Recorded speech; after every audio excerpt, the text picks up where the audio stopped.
ninkii dunida ka badbaadiyey in laisku garaaco hubka nukliyeerka. Xogta kombiyuutarka laga helay ayaa sheegaysay in dhowr gantaal Ruushka lagu soo riday.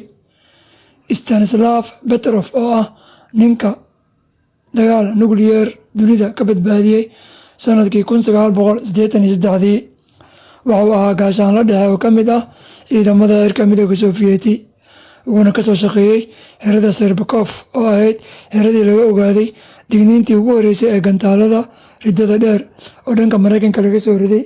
Kaga boga muuqaalkan insha Allah.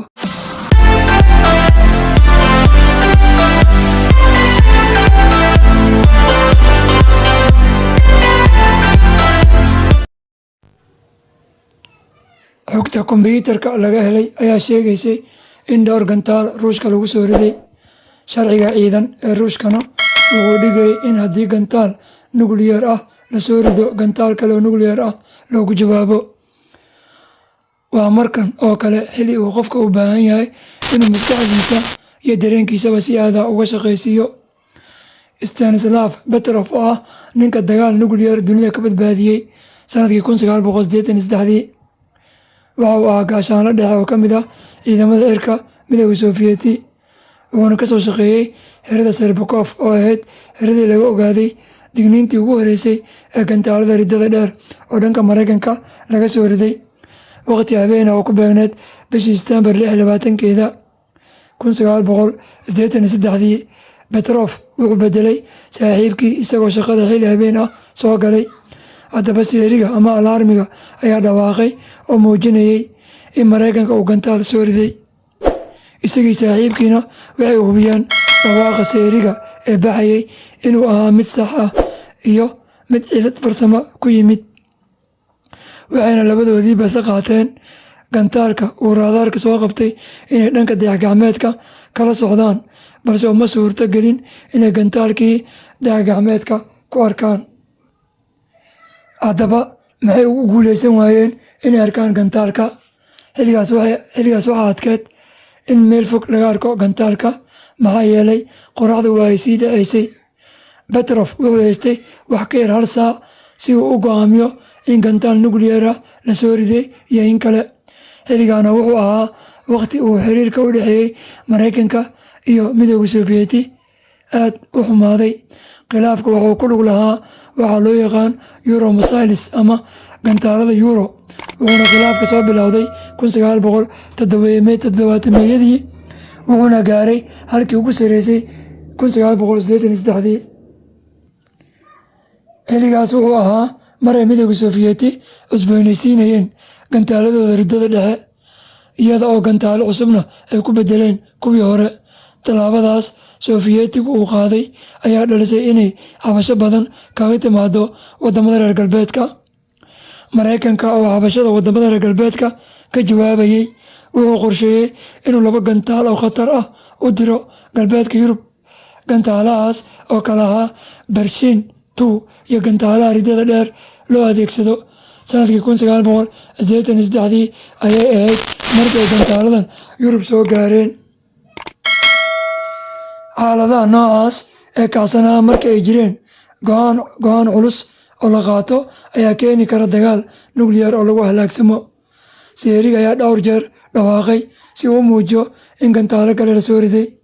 Nidaamka looga hortago gantaalaha waa mid si aad ah loogu kalsoonaan karay xilligaasi.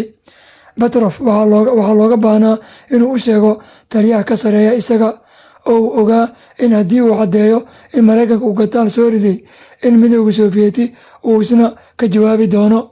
Shaqadiisana waxay ahayd inuu go'aan ka gaaro horaana taa loogu soo tababaray. Go'aankiisii Petrov dunida ayuu badbaadiyey. Petrov waxa uu la kulmay xaalad aad u adag sababtoo ah in la rido hal gantaal ma noqonayso fal dagaal, balse waxaa ka dhalan karay weeraro isdaba joog ah. Ma uusan rumaysnayn inuu dagaal dhici doono sababtoo ma jirin cid guuleysanaysa. Waxaa loo soo diray taleefan. Marka ayuu taleefanka qabtay oo u sheegay in nidaamka ka hortagga gantaalada uu xog been ah bixinayo. Taas waxay ahayd gaf weyn oo ka dhan ah awaamiirta uu sarkaal ku dhaqmi lahaa. Waxa ugu muhiimsan ay ahayd inuu sameeyo inuu fariinta u gudbiyo sarkaalkii ka sareeyay isaga, laakiin waa go'aanka badbaadiyay adduunka. In hoggaanka militariga iyo siyaasadda ee midowga Sofiyeeti loo baahnaa in lagu wargeliyo iyadoo aan dib loo dhigin. Waxa keliya ay ahayd inuu sameeyo waxay ahayd inuu helo telefoon si toos ah ugula xiriiro khadka taliyayaashiisa. Wuxuu haystay dhammaan xogta si uu u aqoonsado inuu jiray weerar iyo in kale. Inkasta oo nooca digniinta ay u muuqatay mid cad, Master Petrov wuxuu u badiyay shaki. Marka laga reebo xirfadlayaasha IT-ga ee isaga la midka ahaa ee midowga Sofiyeeti, waxay lahaayeen khubaro kale oo sidoo kale baarayay awoodda gantaalada Mareykanka. Koox ka mid ah shaqaalaha raadaarka dayax-gacmeedka ayaa u sheegay inaysan arag wax gantaal ah. Master Petrov oo shaqada ka fariistay isagoo gaashaanle dhexe ah ka hor dhimashadiisa, ayaa ka mid ahaa saraakiishii qaatay tababarka sare ee ka soo shaqeeyay mid ka mid ah cutubyadii digniinta hore ee ciidamadii Sofiyeetka. Tijaabooyin la sameeyay ayaa muujiyay in dayax-gacmeedka uu ku weeraray falaaraha cadceedda ee ka soo laabanayay daruuraha. Sanadkii 1984, Petrov shaqadii wuu ka fariistay wuxuuna u guuray magaalada Perezyno oo ah magaalo yar oo ka baxsan Moscow. 15 sano kadib, 1998 ayuuna warkiisa soo shaabaxay. Arrinka kamuu hadlin, ma jecleen inuu xasuusto hab yaraatee, waayo waxuu ku jahwareeray xaaladdan la yaabka leh. Kadib markii uu soo baxay warka Petrov, waxaa booqday wuxuuna bilaabay inuu helo fariimaha dadka daafaha dunida ku kala nool oo ay u soo dirayaan, xataa haddii cinwaankiisu uu ahaa mid aan la garanaynin. Mararka qaarkood haddana ma jirin cinwaan boosto, lambar taleefan, fariin fakis ama xitaa email, midna ma jirin. Petrov wuxuu ahaa nin caan ah oo la aqoonsan yahay oo la abaal mariyay. Wuxuu ku faani jiray go'aankiisa wanaagsan, sababta wuxuu ku fikiri jiray nuska saac ee uu saldhiggaasi joogay waa inuu go'aan ka gaaro, laakiin ma noqon doonaa go'aan sax ah, oo wuxuu rabay inuu noqdo go'aanka uu qaadanayo mid sax ah. Stanislav Petrov wuxuu dhintay bishii May sanadkii 2017.